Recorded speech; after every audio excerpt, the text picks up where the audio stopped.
Two women, two queens, one throne. Elizabeth I and Mary, Queen of Scots, cousins and rivals, both convinced they were the rightful rulers of England, a struggle for power, intrigue and bloodshed that marked history. But who was the real queen? Elizabeth and Mary shared more than a bloodline. Both claimed the right to be the legitimate sovereign of England. Elizabeth, daughter of Henry VIII and Anne Boleyn, and Mary, a direct descendant of Henry's older sister, were at the center of a struggle for the throne that divided an era. Elizabeth I, the Virgin Queen. Elizabeth, born the 7th of September 1533, astute and determined, grew up in the shadow of the English court after the turbulent history of her mother, Anne Boleyn. Elizabeth ascended the throne in 1558, after the death of her half-sister Mary I. Known for her political acumen, Elizabeth stabilized England after years of religious conflicts. Her reign was the golden age of English literature, with Shakespeare and Marlowe. It is said that she vowed to remain a virgin for life, earning the nickname, the Virgin Queen. Mary Stuart, the Martyr Queen.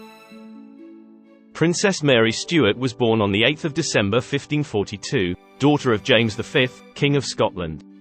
On December 14th of the same year, she became Queen of Scotland at just 6 days old. Mary, beautiful and charismatic, grew up in the refinement of the French court, but with a destiny marked by tragedy. Sent to France in 1548 to avoid her engagement to Edward of England wanted by Henry VIII, Mary was educated there at the court of Henry II and engaged to Francis, heir to the throne of France, who she then married in 1558. On the death of her husband, Francis II in 1560, she returned to Scotland, where she married first Henry Darnley, the leader of the Scottish Catholics, in 1565, then the Earl of Bothwell, according to the Protestant Rite, in 1567. These choices fueled scandals and rebellions, forcing her to abdicate. The Game of Thrones. The English throne, a coveted and contested prize. Elizabeth, Protestant, supported by the English people.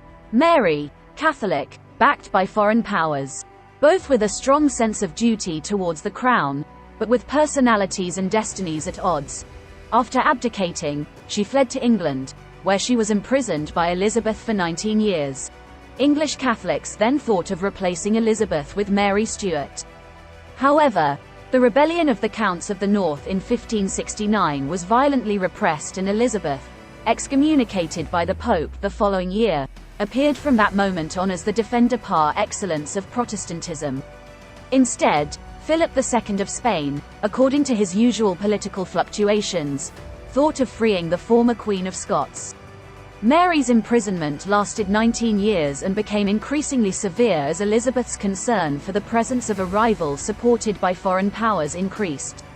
Driven by the excitement of the most ardent Protestants, Elizabeth took advantage of an imprudence committed by Mary Stuart, which did not discourage the authors of a plot plotted to free her from her and of which the authorities knew all the details.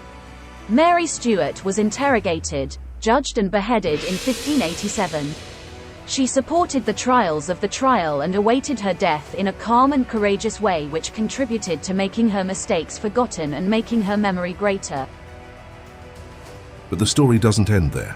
Legend tells of coded messages, secret lovers and daring escape plans, an international intrigue of alliances, betrayals and conspiracies.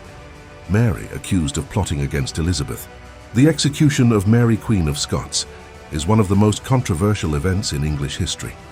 Was Elizabeth truly forced to sign the death warrant, or was it a calculated move to eliminate an inconvenient rival? Historians still debate. Mary's death did not end her legend. Instead, it made her a romantic icon, a martyr for her faith. Elizabeth and Mary, two strong female figures in an era dominated by men. Two queens who have inspired books, movies, and TV series.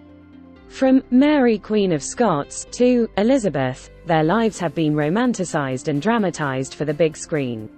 Elizabeth is often seen as the strong and decisive monarch, while Mary is portrayed as the passionate and tragic queen.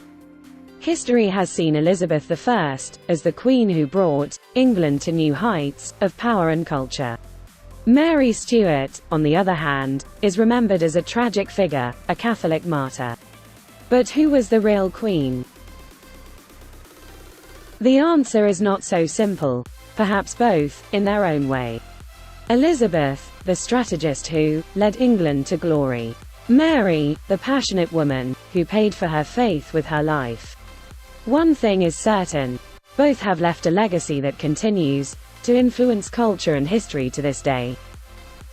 What do you think? Let us know in the comments. Thank you for joining us on this journey through history. If you enjoyed the video, please leave a like. Subscribe to the channel, and hit the bell to not miss our next historical deep dives. See you next time. Thank you for watching.